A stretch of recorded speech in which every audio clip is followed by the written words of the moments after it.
Assalamualaikum warahmatullahi wabarakatuh. Perkenalkan saya Rina Kumalasari dengan NPMC 1A023065 dari kelas 2B Ekonomi Pembangunan. Baiklah, dalam video ini saya akan sedikit menjelaskan mengenai chapter 12 mengenai investasi dan chapter 13 mengenai laporan arus kas. Yang pertama adalah investasi. Mengapa perusahaan berinvestasi?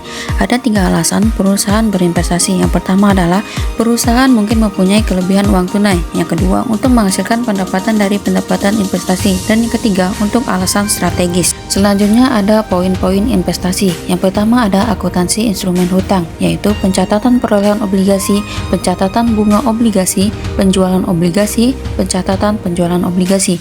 Yang kedua ada akuntansi investasi saham. Di sini memiliki persentase kepemilikan 20%, 50%, dan lebih dari 50%. Dan yang ketiga, menilai dan melaporkan investasi. Nilai wajar melalui laba rugi, FVFL atau sekuritas tersedia untuk dijual atau AVS, penyajian laporan posisi keuangan, dan investasi jangka pendek. Selanjutnya ada penyajian laporan posisi keuangan. Poin pertama, penyajian keuntungan atau kerugian yang direalisasi dan belum direalisasi, item non-operasional yang terkait dengan investasi. Yang kedua, keuntungan atau kerugian yang direalisasi dan belum direalisasi, keuntungan atau kerugian yang pernah direalisasi atau efek-efek yang tersedia untuk dijual dilaporkan sebagai komponen ekuitas yang terpisah. Dan yang ketiga, laporan posisi keuangan rahasia atau sebagian. Terakhir, menyusun laporan keuangan konsolidasi. Di sini terdapat 2 poin. Yang pertama, perusahaan menyiapkan laporan posisi keuangan konsolidasi dari laporan individual perusahaan afiliasinya. Yang kedua, transaksi antar perusahaan afiliasi dieliminasi. Ada juga laporan laba rugi konsolidasi, yaitu pernyataan tersebut menunjukkan hasil operasi perusahaan afiliasi seolah-olah merupakan satu unit ekonomi.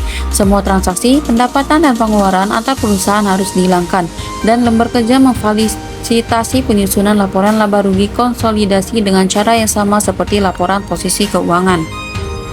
Lalu selanjutnya ada chapter 13, yaitu laporan arus kas. Di sini memiliki 3 poin. Laporan arus kas, kegunaan dan format, menyusun laporan arus kas metode tidak langsung menggunakan arus kas untuk mengevaluasi perusahaan. Poin pertama yaitu kegunaan dan format. Kegunaan laporan arus kas memberikan informasi untuk membantu menilai. Yang pertama, kemampuan entitas untuk menghasilkan arus kas masa depan. Yang kedua, kemampuan entitas untuk membayar dividen dan kewajiban.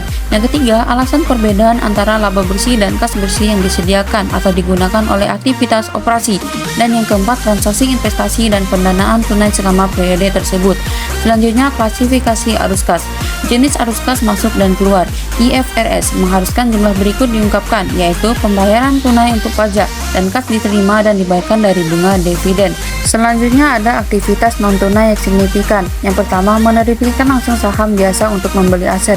Yang kedua, konversi obligasi menjadi saham biasa. Yang ketiga, penerbitan utang langsung untuk membeli aset. Dan yang keempat, pertukaran aset tetap. Perusahaan yang melaporkan aktivitas ini dalam catatan terpisah atau jadwal tambahan pada laporan keuangan. Format laporan arus kas. Urutan presentasi. Terdapat 3 urutan presentasi. Yang pertama, kegiatan operasi, yang kedua, kegiatan investasi, dan yang ketiga, kegiatan pendanaan. Selanjutnya, mempersiapkan laporan arus kas. 3 sumber informasi. Yang pertama, laporan perbandingan posisi keuangan. Kedua, laporan laba rugi saat ini informasi tambahan.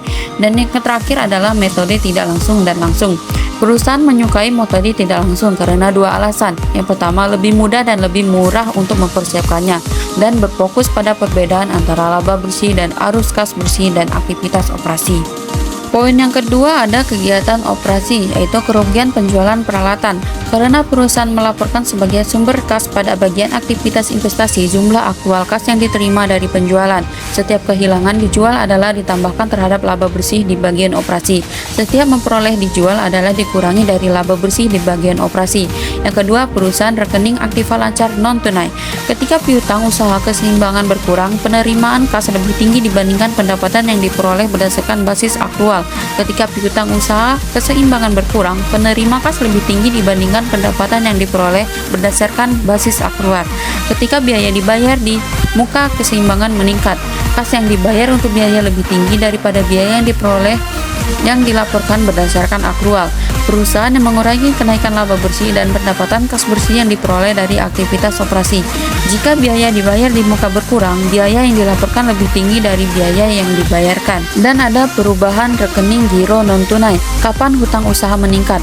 Perusahaan menerima lebih banyak barang daripada yang sebenarnya dibayarkan. Peningkatan ditambahkan ke laba bersih. Kapan hutang pajak penghasilan berkurang? Beban pajak penghasilan lebih kecil dari jumlah pajak yang dibayarkan pada periode bersangkutan. Di slide berikutnya menggunakan arus kas untuk mengevaluasi arus kas bebas. Arus kas bebas menggambarkan sisa kas dari operasi setelah penyesuaian belanja modal dan dividen. Di sini terdapat kas disediakan oleh aktivitas operasional, modal pengeluaran dan uang tunai dividen. Dan yang terakhir ada penggunaan lembar kerja untuk menyusun laporan arus kas metode tidak langsung. Yang pertama, mempersiapkan lembar kerja. Masukkan bagian akun-akun laporan posisi keuangan, akun-akun laporan posisi keuangan beserta saldo awal dan akhir. Yang kedua, masukkan ke dalam kolom rekonsiliasi pada lembar kerja data yang menjelaskan perubahan akun-akun laporan posisi keuangan selain kas dan pengaruhnya terhadap laporan arus kas. Dan yang terakhir, memasukkan garis uang tunai dan di bagian bawah lembar kerja dan penambahan atau pengurangan uang tunai. Entry ini harus kemungkinan total kolom yang direkomendasi sesuai. Serta ada juga laporan arus kas metode langsung. Di dalam laporan arus kas metode langsung ini terdapat 3 poin. Dalam metode langsung, perusahaan menghitung kas bersih yang diperoleh dari aktivitas operasi dengan penyelesaian setiap item dalam laporan laba rugi dari basis akrual ke basis kas. Untuk menyederhanakan dan menyingkat bagian aktivitas operasi, perusahaan harus melaporkan kelompok utama penerimaan kas operasi dan pembayaran kas. Dan terakhir, untuk kelompok-kelompok utama ini, selisih antara penerimaan kas dan pengeluaran kas adalah kas bersih yang diperoleh dari aktivitas operasi. Mungkin hanya itu sekian dari saya. Terima kasih telah menyimak dan menonton. Assalamualaikum warahmatullahi wabarakatuh.